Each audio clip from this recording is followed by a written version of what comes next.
Hey everybody, welcome to A Pinch of Salt. You may notice we are in a different location. Yeah, this is not the normal home location. We are over at the studio in Miranda. We're trying to put together a new set, and so this is part of it. It's not going to look just like this because you can see the gray walls and everything, but we thought you'd give a sneak peek, preview of what's to come, hopefully. So actually, Miranda picked out, well, everything. Well, if you like the furniture, I picked it out. If not, it wasn't me. Yes, everything, including the carpet. Yeah, I'm not usually a modern type furniture person, but... Yeah.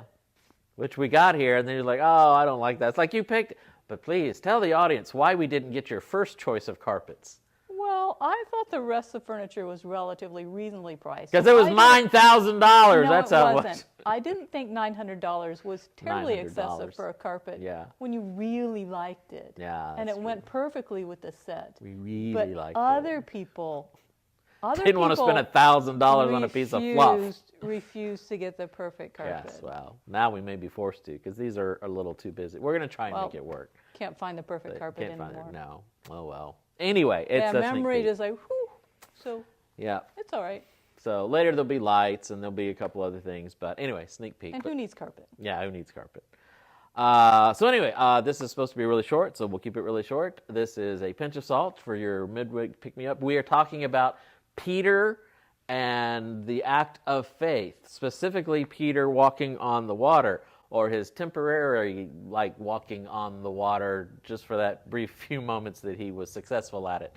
And as you recall the story, since we're not going to read the whole thing, but there was a story, where they're out on the Sea of Galilee, and the disciples who are these fishermen, and they're in a boat, and it's a very nice yacht boat.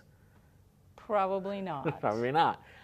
Something maybe handmade. They may not have feared the storm so much in a boat like today's boats might be. Yes. If they had a America's Cup yacht, they would have been better off. But all the same, I'm sure anybody who would be out in a storm like that and saw something that looked like a ghost walking on water, anybody would be afraid. And that's where they were. Yes, they're going. They're fighting the storm, we're gonna all die out of the water, the waves. Yeah, and then here comes a ghost walking across the water, and oh no, now we're really done for. The ghost is coming to get. And of course, Jesus is, being Jesus and, throwing out his little moments of perfectly timed comedy, I think, as he says, don't worry, it's just me. I decided to walk. Because remember, earlier he told him to go on without him. And I'm sure as they were going, well, how's he going to get, over back to the, to the other side of the lake? And little didn't they know he was taking the walking route. And so here he comes, it's not me, and they're all like, really, is that you, Jesus? And Peter's like, if that's you, Jesus, tell me to come out there and join you. And Jesus, thinking it was a lovely day for a walk, said, yes, Peter, come, join me. And I'm sure he had a moment of self-reflection and indecision as he pondered whether to step over the side of the boat. But he did. He did. No. Yeah, I don't know. He definitely got out of the boat okay and was starting to walk towards Jesus. But then it says that he was afraid of the wind. Yes, he's walking, everything's good. Yeah, I got a little, I shouldn't say I wasn't afraid of the wind the other day, but I was putting in gas, and that wind was blowing so hard, I was a little worried about being blown over.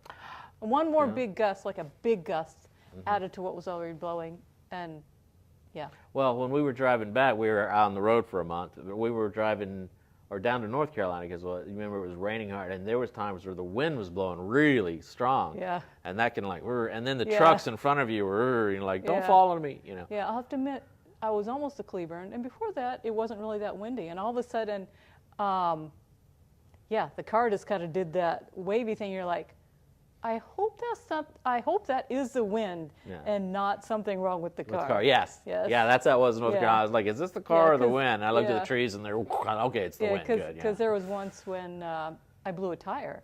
As I was crossing in front of a semi-truck to get off on an exit. And I was like, oh, that was an interesting little woo in the car. And turns out I wasn't off the road for too terribly long, and I realized that I had a flat tire. Yeah. That was interesting. I've never had a blown until, 2 years ago. I was with Aspen. Oh, you can't see her. Aspen's off camera running everything. But Aspen, you and I had a blown tire. We were on our way to Target, and that was the first time a tire blew on me. I mean, I've had flat tires, but and eventually, oh my fire. But this one, it was like boom, and yeah, it was weird. Yeah, except like you knew the tire had been blown. Yeah. No, I didn't know the tire had been blown. It just like did this weavy kind of thing, like almost like a really strong gust of wind would have hit you, and you just kind of, Yeah.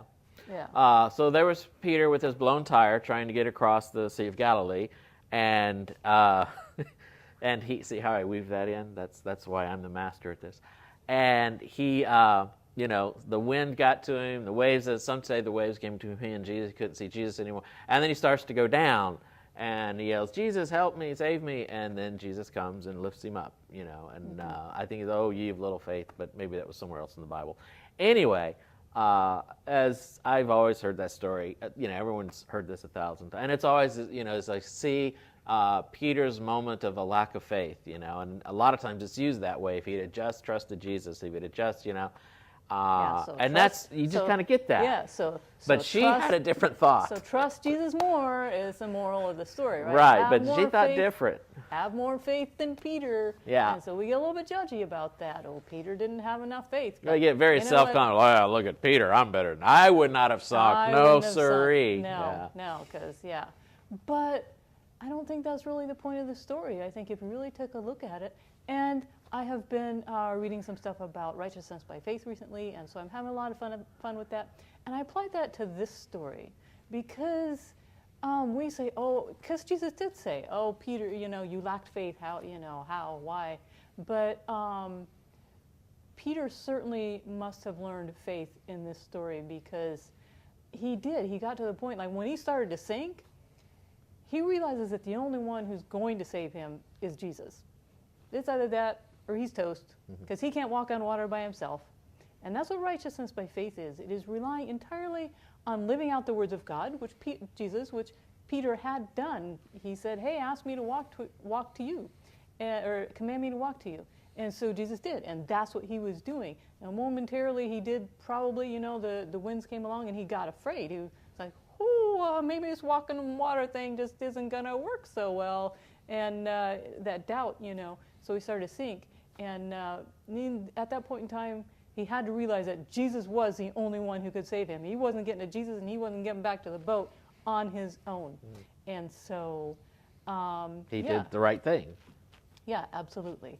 And so what I found interesting, I was like, how come we never hear that much about what Peter has to say about faith? Surely Peter has things to say about faith. And so we hear about what Paul has to say about faith and such like that. And there's always these same verses over and over that get used explaining faith and stuff. Hebrews, the great faith chapter, all these men of faith. And such like that. But nobody mentioned Peter. So I thought, well, what does Peter have to say? Because it's not as though you just sit around and read 1st and 2nd Peter very often. At least I don't. So I haven't, So I went and I read the first chapter of 1 Peter, and I was like, wow, that whole thing is about righteousness by faith. And so we shall definitely be exploring more of that in the future, and I hope you find it as fun as I do. Yeah, I thought it was just a good point. It's like, when you think, I'm going to go read about righteousness by faith, and you don't naturally think Peter, but actually Peter would be the one you would think you'd go to, because by Jiminy, he's the one that really lived it the hard way, right? Yeah, I mean, Jesus did say, you lack faith, he said at that moment, So he had to give that some thought, don't you think? Yeah. Didn't think he would have given that some thought? Yeah. And he did the right thing. He had faith, he got out in the water, he started to sink. He did, Jesus can save me. There's a choice of faith, Yes. And so, we're going to take a little bit more time to do another look through 1st and 2nd Peter, which it's been a long time since I've done that, so this will be fun. All right, so this is supposed to be short anyway. So, thanks for joining us. Maybe the next time the set will be a little more filled out, and we'll have a full-on salt this Sabbath. So we'll see you then.